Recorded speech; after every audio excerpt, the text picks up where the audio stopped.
Vous allez commencer, Antoinette. Oui, alors, simplement un objectif, une priorité qui n'a pas été assez soulignée, qui est importante, c'est que l'agriculture, celle de 2012 et encore plus celle de 2015 et 2020, l'enjeu pour moi, un des plus importants, ce sont les hommes et les femmes qui seront les acteurs de cette agriculture. Notre agriculture va très vite manquer de bras. Il y a des études en ce moment, je ne rentre pas dans les détails, mais qui montrent par exemple dans les zones d'élevage allaitant, on a un problème de courbe démographique qui est dramatique. Il faudra faire venir des gens de l'extérieur. Et je pense, je suis persuadé, et je veux lancer le message représentant de la FNAM, je pense qu'une des portes d'entrée qui sera la plus attractive pour un public qui n'est pas forcément issu du monde agricole, ce sera de rentrer par la porte de l'agriculture biologique. On a des territoires qu'il faudra carrément reconquérir. Donc on peut parler du foncier, mais il y a des endroits où il y aura du foncier à prendre. Il faudra se donner les moyens de le faire, y compris en termes de formation et d'accompagnement. Un dernier mot sur nourrir la planète. Beaucoup de choses, à mon sens, pas exactes, sont dites sur ce thème. 7 milliards, il faut les faire manger. Il faut quand même se mettre en tête, une bonne fois pour toutes, que 85% de l'alimentation consommés par les 7 milliards d'humains sont d'abord produits juste à côté de chez eux. Donc si on veut lutter contre la faim dans le monde, il faut d'abord aider les gens à produire là où ils mangent sur place, chez eux. Et l'agriculture biologique, comme vous le soulignez très justement, est à mon sens un moyen qu'il faut promouvoir pour les aider à atteindre, à tendre vers cette autosuffisance alimentaire. Je souligne que la France a l'honneur d'y participer, notamment à travers des travaux du CIRAD et d'autres organismes qui se penchent aussi pour trouver des solutions pour les agricultures tropicales. Merci. Merci. Laurent Levard. Bien. Juste avant de En 2 minutes. Oui, je dirais à M. Hertz, chiche. Eh bien, que la France mette son veto à tous les accords de libre-échange et accords de partenariat économique que négocie l'Europe et qui, à travers ces accords, forcent les pays du Sud à ouvrir leur marché agricole. C'est ça qui se passe actuellement. Donc, c'est bien le mot, mais il faut que ça atterrisse sur des choses concrètes. Nous, c'est ce que nous disons, le Front de gauche. Donc, je voudrais conclure en repartant de la remarque qui a été faite, et c'est vrai, un avion qui s'écrase par jour en France, c'est une image tout de même marquante.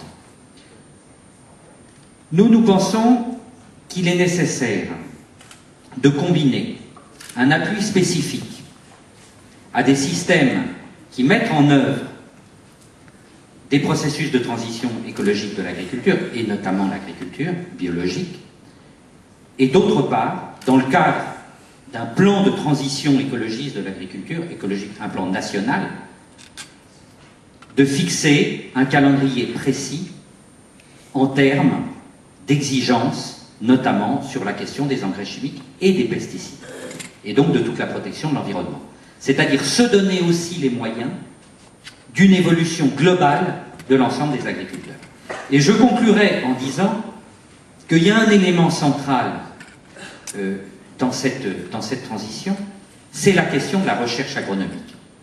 On voit bien aujourd'hui que les agriculteurs bio, les agriculteurs qui cherchent à mettre en œuvre des processus de transition écologique de l'agriculture, se heurtent parfois à des problèmes techniques et que la recherche agronomique française n'est souvent pas à la hauteur, n'est pas en mesure de répondre à ces questions.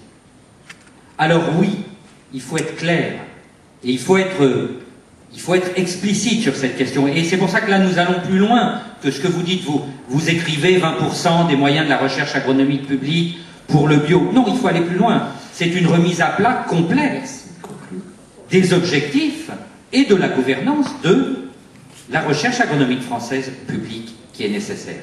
Et ça pose des questions de gouvernance aussi, et notamment de libérer l'INRA du poids des lobbies privés qui est de plus en plus présent. Et ça, il faut être extrêmement clair là-dessus. Merci. Merci.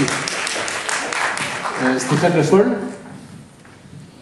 Donc le sujet c'était sur l'agriculture biologique. Je pense que l'agriculture biologique a un avenir qui va se concrétiser. Je le dis, qui s'est déjà concrétisé. On a ces objectifs de 6 et de 20% à l'échelle européenne.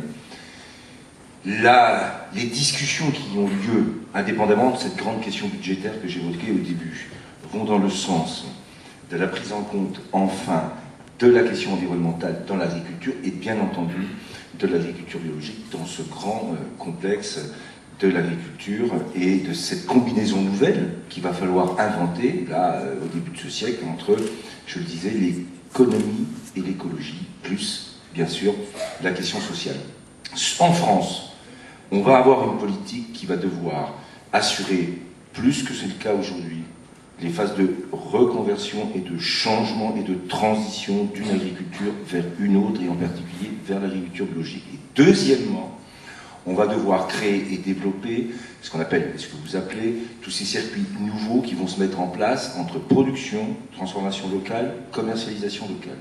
Ce sont des choses qui existent, mais qu'il va falloir développer. Ça se fera, ça, avec une politique à la fois à l'échelle du gouvernement, mais un relais par un contrat avec l'ensemble des grandes collectivités locales, parce que c'est comme ça qu'on pourra créer une très forte dynamique. Et il y a une demande, donc, à nous d'être capables d'accompagner ce double processus.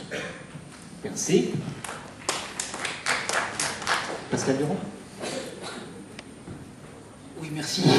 Bon, évidemment, difficile de conclure un débat comme ça parce qu'on est dans l'action. Moi, c'est simplement ce que je voudrais dire là aujourd'hui, c'est d'abord rendre hommage, et parce que c'est essentiel, c'est-à-dire rendre hommage aux agriculteurs biologiques et à tous ceux qui font vivre l'agriculture biologique maintenant, aujourd'hui, dans ce pays et ailleurs. Parce que ce sont eux les acteurs de la transition. Et il ne faut pas croire que c'est uniquement par l'action de la politique publique, ou c'est uniquement par une action d'un nouveau débat national qu'on va résoudre la problématique. La problématique, c'est qu'il faut agir maintenant. Et pour agir maintenant, il faut effectivement que nous soyons en mesure, nous, politiques, si demain nous sommes au pouvoir et qu'il y a une nouvelle majorité en 2012 qui se met en place, ce que évidemment je souhaite, c'est que nous regardions ce qui ne fonctionne pas actuellement. Vous avez dit qu'effectivement il y a des outils. Et c'est vrai qu'il y a des outils.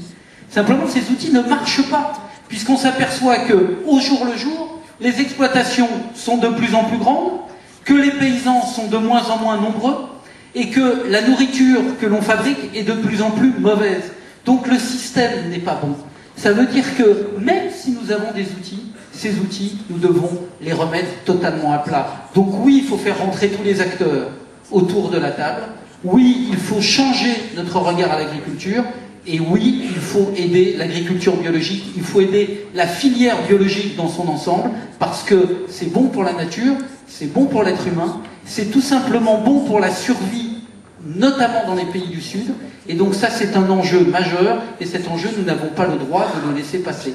Donc simplement, continuons à faire en sorte que l'agriculture biologique vive, et faisons même en sorte qu'elle se développe en France et à l'étranger. Merci. Et Marc Fesneau, c'est à vous. Simplement dire, tout le monde l'a dit, on est dans un processus de transition, et on aura besoin pour cette transition de dispositifs de recherche qui soient des dispositifs de recherche lourds, parce qu'il y a peut-être des impasses dans lesquelles on est, dont il faut qu'on sorte pour aller vers l'objectif de 20%. Deuxième chose, c'est la réorientation, et c'est ce dont sur lequel on a, me semble-t-il, un accord assez large sur l'affaire des soutiens. Je voudrais insister sur un point qu'on a peu levé, c'est le point de la sensibilisation et de la formation. La sensibilisation des agriculteurs, la sensibilisation du grand public, et puis la formation des jeunes. Vous avez parlé des écoles d'ingénieurs, moi je voudrais parler des lycées agricoles aussi. C'est-à-dire qu'il faut qu'aussi, dans ces structures-là, on éduque à un modèle agricole qui ne soit pas le même. On est dans un moment où c'est une affaire culturelle aussi. Et quand des gens en débattent, et vous l'avez vécu beaucoup mieux que moi, il y a des affaires de choc de culture. Et donc l'affaire de la formation est un élément fondamental, et la sensibilisation du grand public, en passant notamment, quelqu'un l'a dit tout à l'heure, c'est Jean-Paul Jaude dont j'avais été très touché par le film, et l'impact que ça avait eu effectivement dans la salle. Il y a quelque chose à faire au travers des enfants, parce que je pense que c'est au travers d'eux qu'après peuvent passer un certain nombre de politiques et de sensibilisation au développement durable. Deuxième point, je voulais dire, il faut qu'on fasse attention aux mots. J'entendais monsieur, je ne sais plus s'il est là, qui disait dans les chambres d'agriculture, les agriculteurs parlent d'eux, c'est des corporatistes à la seule solde des intérêts privés. Je ne crois pas que c'est comme ça qu'on avancera. Si je peux me permettre, il faut aussi qu'on fasse attention dans les mots, et quelqu'un l'a dit aussi en préambule, On est dans une situation qui est extrêmement grave, c'est pas en jetant l'anathème sur les uns ou sur les autres. Il y a aussi les agriculteurs qui soient bio, évidemment, plus que d'autres, mais qui soient aussi dans le conventionnel, qui se soucient aussi de l'intérêt général. Peut-être qu'ils n'en ont même pas conscience parfois, quand ils font mal. Et puis il y en a d'autres qui ne sont pas parfaits. Mais il n'y a pas un non parfait d'un côté et un autre qui ne serait pas de l'autre, parce que je pense que ça serait une difficulté dans ce dont on a besoin, c'est que le monde de la bio s'ouvre au plus grand nombre. Parce que c'est ça l'enjeu. 20% c'est une étape, et ça n'est qu'une étape. Et donc il faut faire attention dans les discours aux choses qu'on a à dire, parce que ça pourrait entretenir des choses. Vous avez, vous, souffert de ça, d'avoir été parfois montré du doigt comme parce que vous étiez les pionniers. Il ne faut pas que, à l'inverse, ceux qui auraient envie à un moment de se poser la question ne le vivent pas comme quelque chose qui les montre du doigt. Et puis troisième point, je crois que ça a été bien dit, on est dans un moment de parenthèse. Finalement, on est en train de commencer d'ouvrir la parenthèse qu'on a ouverte il y a 60 ou 70 ans sur l'usage d'un certain nombre de produits et sur les conséquences qu'on voit. C'est sans doute une parenthèse qui sera longue à passer, mais en tout cas, c'est pour ça évidemment qu'il faut s'y engager et c'est pour ça qu'il faut assumer cette transition. Merci. Je vais maintenant appeler Dominique Marion qui va nous donner les conclusions de la FNAB à cette journée de travail et à ce débat.